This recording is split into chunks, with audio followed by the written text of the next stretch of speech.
are speaking to God even right now, how many is he answering? If God is answering what we say, Father, give me a house. Father, give me a handsome man. Father, give me a beautiful wife. Father, give me a ministry. Everybody on earth would have received it. Billions pray. 2-3 people get answered. Why? Because there is a prayer that heaven can never ignore. A prayer with value. When we pray, God is not listening to your voice. God is listening to the voice of whatever that empowers your prayer. Few months ago, we went to buy a vehicle for the church. I and Pastor Matthew and one other pastor, Pastor Joshua. We went to New Hampshire to buy the van. I remember, if you can remember what Pastor Joshua said, that day he said, the person, the woman that donated this van doesn't have to pray. I remember it. When we went to, somebody here gave us the van. She said, don't mention her name. Pastor Joshua said, the person that gave this money to buy this van doesn't have to pray. God will answer whether she pray or not. And I said, that is true.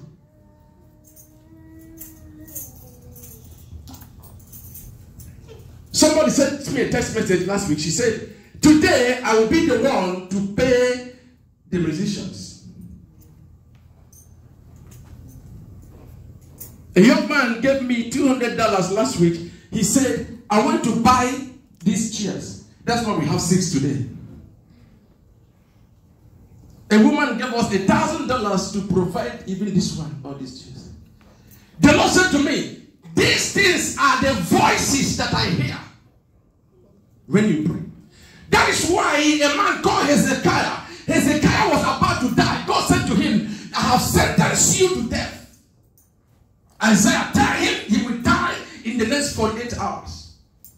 The Bible says Hezekiah turned to the words and said, Lord, remember. Manusku Karuskia.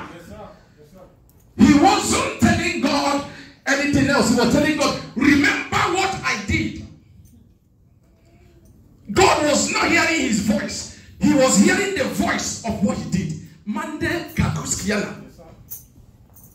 And when God found out that actually he has a value, he said, Isaiah, you are still on your way coming back. Please turn back and tell him he will not die. Many of us will say, Lord, give me a house. Lord, give me a husband. God, give me a child. But your prayer is valueless because it has no value. Kakuskuna. That is why in the book of Haggai, can we put it on the screen?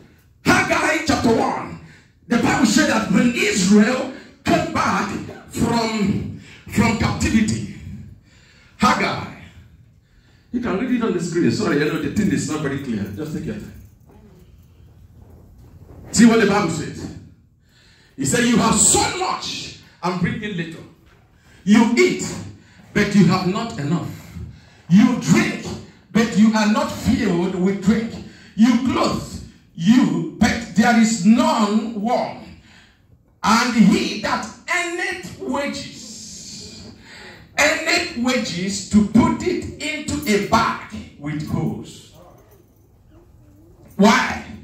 God was angry. He brought the people of Israel from captivity. He said to them, the reason why I brought you back was to build my house, which Nebuchadnezzar destroyed in Jerusalem.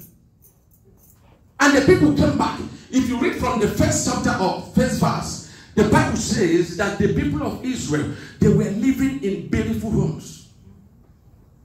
They were living in painted houses.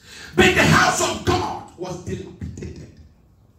And God said to them, because you have abandoned my house, you will go to work. You will work, you will earn wages, but you put it into your pocket. I have already created a hole.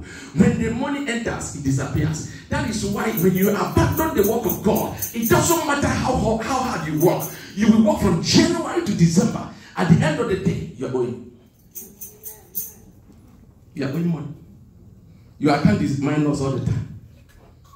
Some of us work so hard. The Bible, look at what the Bible says. It says you work hard, but you take little. You walk like an elephant, but you eat like an ant. I tell you, for your prayer, because the people of Israel, they were praying to the Lord. They were praying to God. Because I'm not hearing your prayers. I need to hear the voice of the value of what you have done for me to answer you. Prayer that God cannot ignore. That is a prayer that carries value. Matthew chapter 6, verse number 7. The Bible says, God said, I don't answer prayer. I don't hear you because of what you say. Matthew 6. Not this one, I think the first Matthew. Praise the Lord. Right there. The Bible says, but when you pray, use not vain repetition as the heathen do. The heathen are the unbelievers. For they think that they shall be heard for their much speaking. So it's not about how many hours you spend speaking to God that matters. Somebody walked up to the temple of God and saw something is not right. This temple is lacking PA system. This place is lacking the pulpit. There is no band. There is no piano. He provides it and goes home to sleep. God answers his prayer. Somebody saw somebody on the road has nobody to help and offer took care of. That's why I like this mama, Tonya. She has an NGO in Nigeria where she takes care of those who cannot help themselves. Such people don't have to pray. The moment they open their mouth, helpful response. Why other people pray, Father, give me house, give me. There are some places you go, you see, they repeat. The Bible says it is not about you repeating it many times. God said, I am not deaf to hear you once. Give me cheer now. I command my cheer, my house. You pray, you call my house 1,000 times, you don't get it. Somebody say, Father, I pray for just one house, please. The next day he gets it. God said, I'm not deaf to hear you. I am not deaf. Our prayer must carry value. If your prayer doesn't have value, God is not under any obligation to answer that prayer. That is why James chapter 4, verse 3. James says, you pray, you don't receive anything. James 4, you ask and receive not, because you ask amiss. This word amiss is a Hebrew word called kakos. K-A-K-O-S. Kakos means evil. Evil. Now the scripture says, people pray and God turns around and says, you have prayed evil. After praying for hours and hours, the Lord said, you do not receive, you will not receive anything. What is evil? Evil simply means deviating from the original. Deviating from the prescribed order of prayer. So what you say to the Lord, if you say, God, I want a house, I want to have a baby, those are good prayers. It's nothing wrong with praying like that. But the problem is that you are not doing it in the right order. Prayer has order. You go to some places, they tell you just pray anyhow. You don't pray anyhow. You don't pray anyhow. God is not the God of anyhow. God is a God of order. How can you pray anyhow? You pray anyhow, you don't get anything. Prescribed order. In other words, there is a prescribed order to pray. If you don't follow that order, you can never receive anything. You go to the court of law. Do you behave anyhow?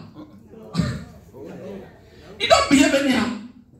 So how do you come? You come to the house of God and pray anyhow. You go to the court. The judge is there. You behave yourself. You are honored. You are honored. Because you know, if you mess up, he can send you to jail right there. You are honored, sir. You are honored. You are honored. You see everybody respecting the judge like he's God. Can you see the respect they give? But the Bible says God is a judge. I had a problem sometime. I was running up and down. Didn't know what to do. I called this lawyer, I called this lawyer, I called this person. In a vision, God said to me, why? Don't you know I am the judge? God said, they are taking you to the court, to the civil court. Bring the case to the Supreme Court of Heaven. When I approve it there, every court here becomes useless. Hey! Jesus Christ. Hey! I took the case to the Supreme Court of Heaven. I had a vision, I saw a judge. The judge stamped it. So it's finished. Went to court the next time. Judge said, what is this? This case doesn't lack merit. Dismiss. Dismiss it. Because it has been approved in heaven. Your father is a judge. You cannot pray anyhow. You can come to church and pray anyhow. Now, what is a prescribed order?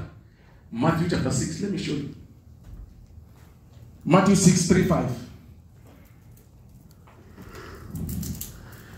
See the prescribed order. Matthew chapter 6. Right there. Therefore, when thou do... Oh, sorry. It's okay, take your time.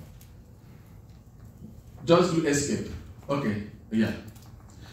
Therefore, when thou do thy alms, do not sound a trumpet before thee, as the hypocrites do in the synagogues and in the streets, that they may have glory of men. Verily I say unto you, they have their reward.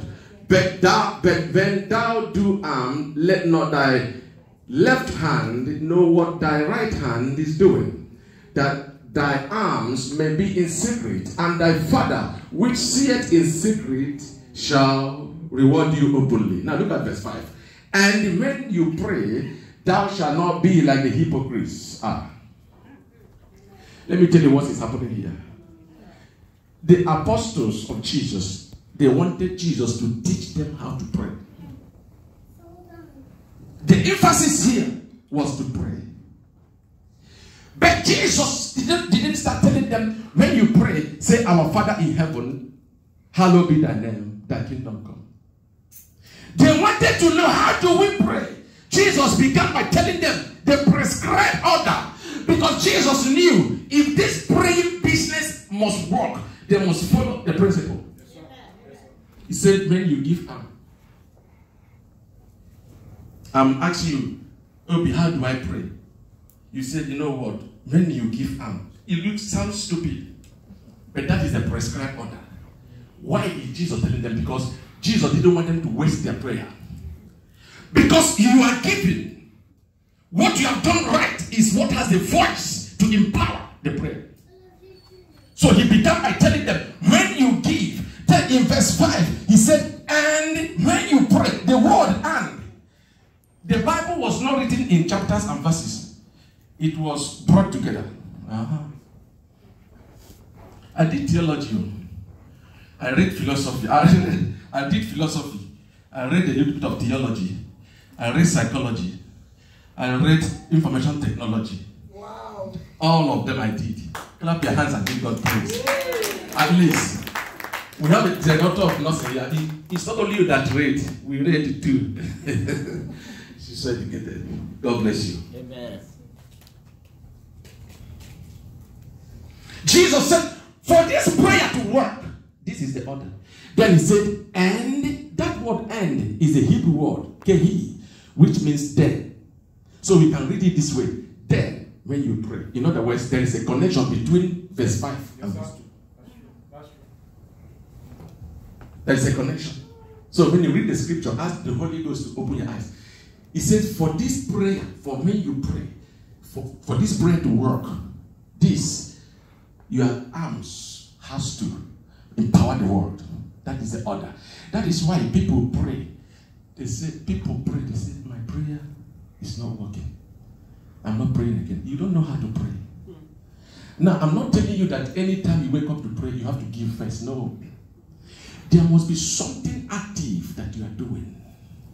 You must be a persistent tither in the house of God, a giver in the house of God. Or you are doing something. You are looking after somebody who cannot help themselves. There is an orphan somewhere you are paying their school fees. There is somebody who cannot pay their rent. You are helping. Something that you are consistently doing. That thing is the voice that God hears when you pray. God doesn't hear your voice when you say, Father, please. Some people go to bed and cry all night. God is not interested in your tears. God has tears too.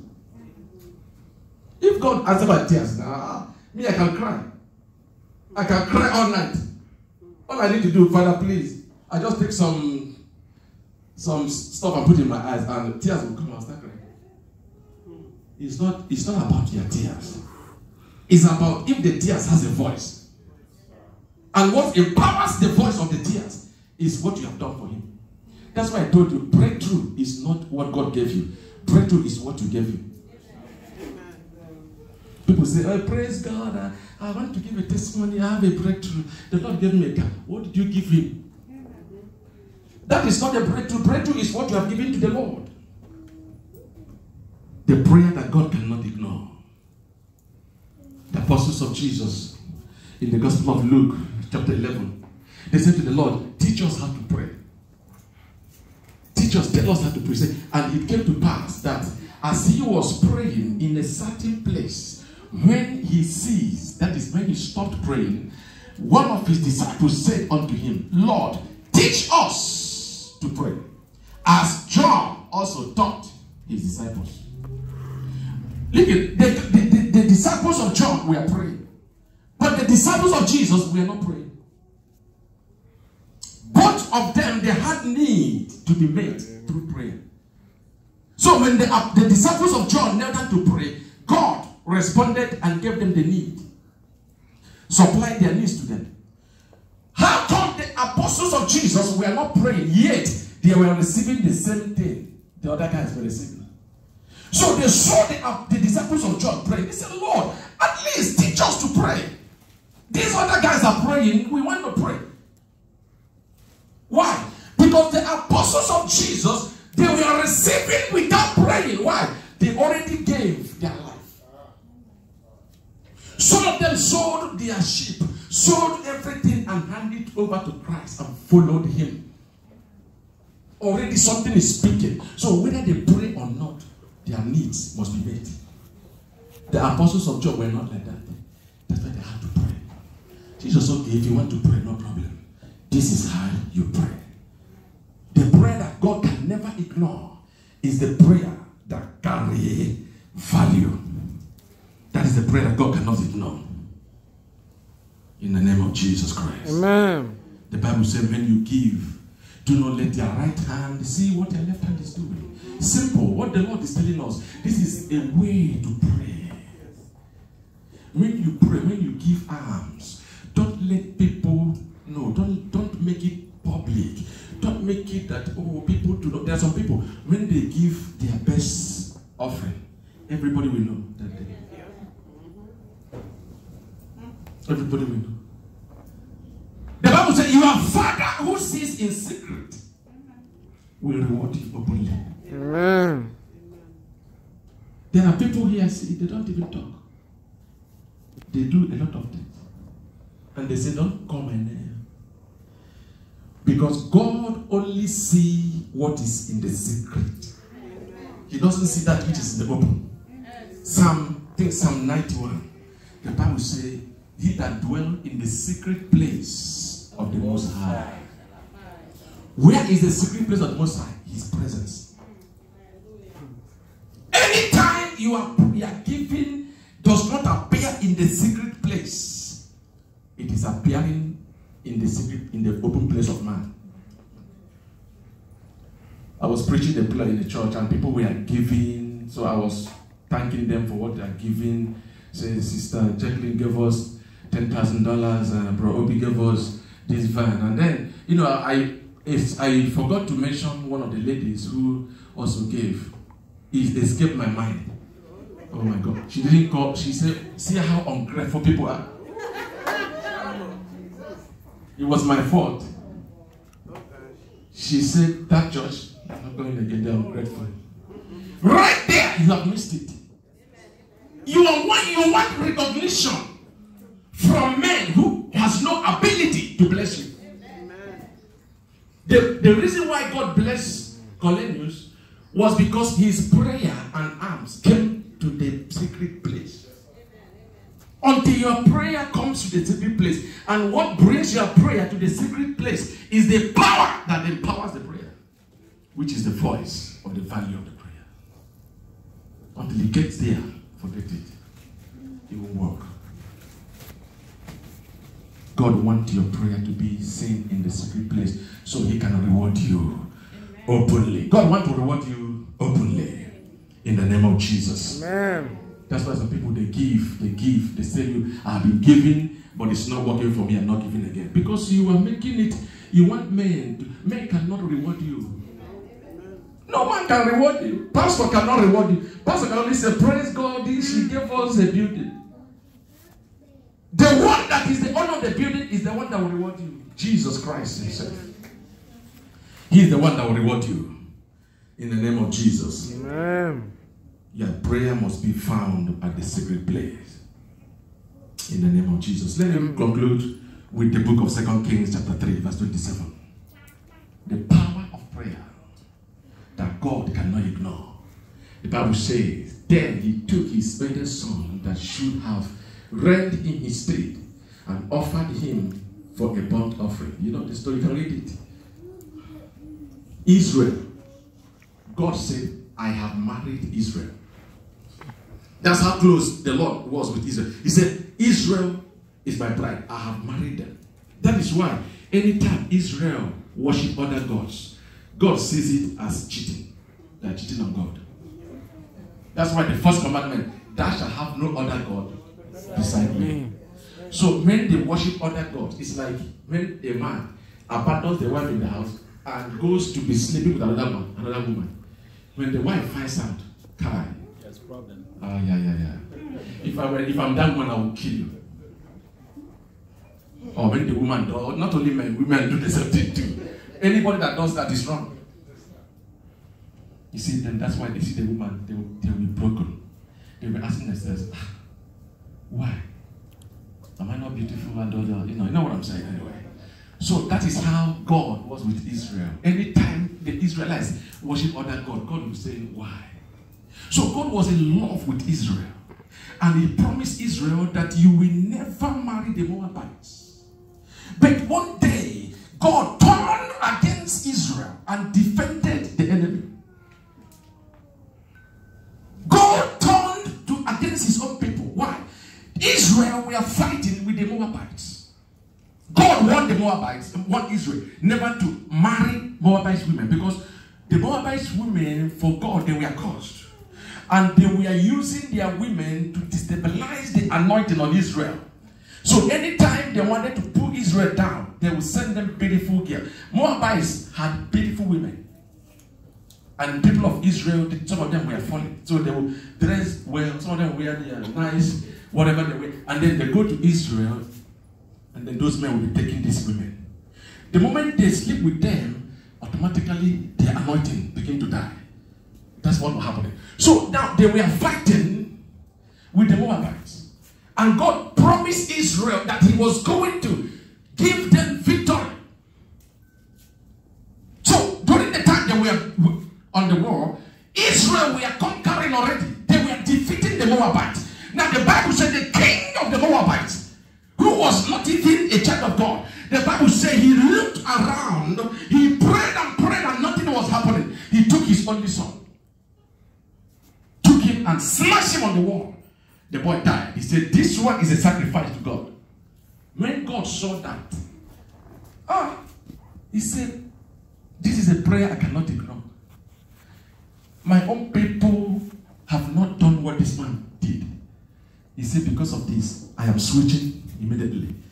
I'm going to defend the Moabites. He said, Israel, please, for your own good, go back home. The day God defended the enemy over his own children, he saw a value of a prayer. The same reason he answered Solomon. He saw a value of his prayer. The same reason he answered Cornelius. He saw the value of his prayer. The same reason he will answer you today. He must see the value of your prayer.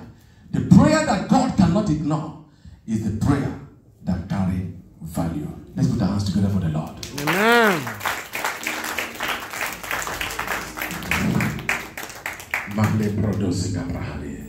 The prayer, that's what the Bible said, that the children of this dark world are wiser than the children of light. You know why?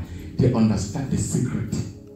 If you have spoken to those in Okot, I spoke to a guy who was in Ekata, and another guy who was in forgetting the name, Oboni in Africa. Powerful God. The guy told me, the guy said, listen, I was, you know the time we used to do apostolic work. That's when I met the guy. He's from somewhere in Ayazu. The guy sat me down and opened the book. That one is the Lord. He's an occult grandmaster. He said, my son, you are intelligent. Let me tell you the secret of life. You people that go to church, you don't know anything. He told me. He said, you people that go to church, you don't know what you have. We know. We understand the powers that be and how to control and manipulate power. He said, do you know from here I can disappear and appear another place? Can you do that? But Jesus did the same thing. The Bible said when they came to arrest him, he disappeared. If I disappear now, they say, this man is occult. Mommy, is it not true? If I preach now and disappear here, nobody will come here tomorrow. They say, that guy, a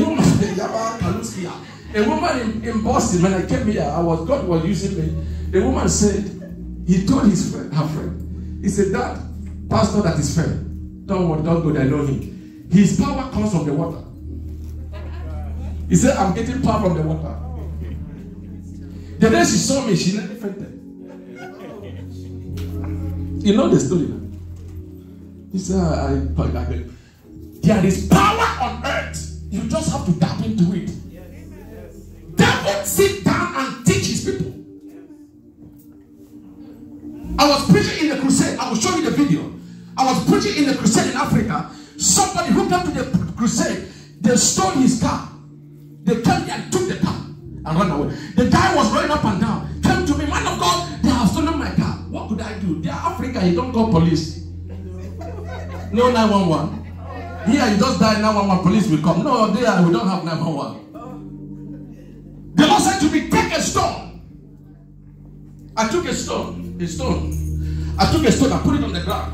I said, as I marched the stone, I stopped the car. And the car stopped. Amen. Somebody say power. It's not occult only. We can do more. Amen. An occult man goes to a bush and takes two leaves, and take this leaf, and join them together.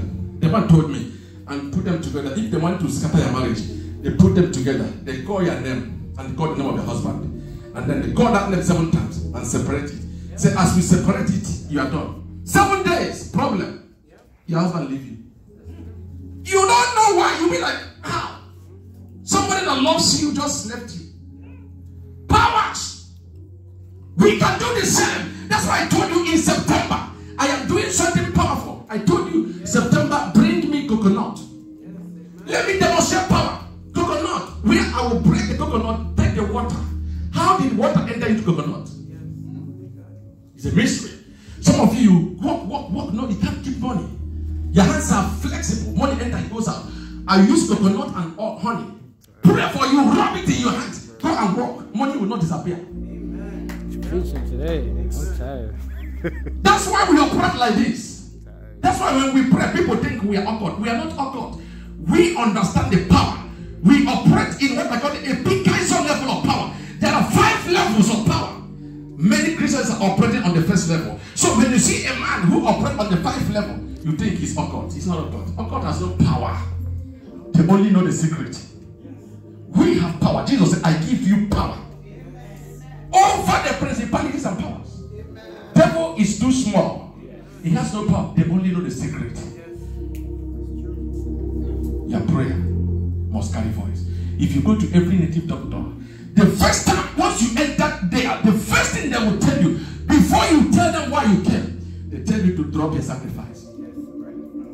The first thing, there is no negotiations. Okay, you're welcome. Please put your offering. In other words, before you pray, they want to see it. They learned from God. They know that for anything they will do to work, that thing must have a voice to activate why you came. But when we come to church, we pray, Father, nothing goes out of you to the house of God. God is looking at you and saying, you're wasting your time. Challenge God, I'm telling you. I don't preach. I never come and start preaching money. That's not my thing. But I'm telling you the secret. How to succeed. How to pray. And heaven will hear prayer. Let's put our hands together for the Lord.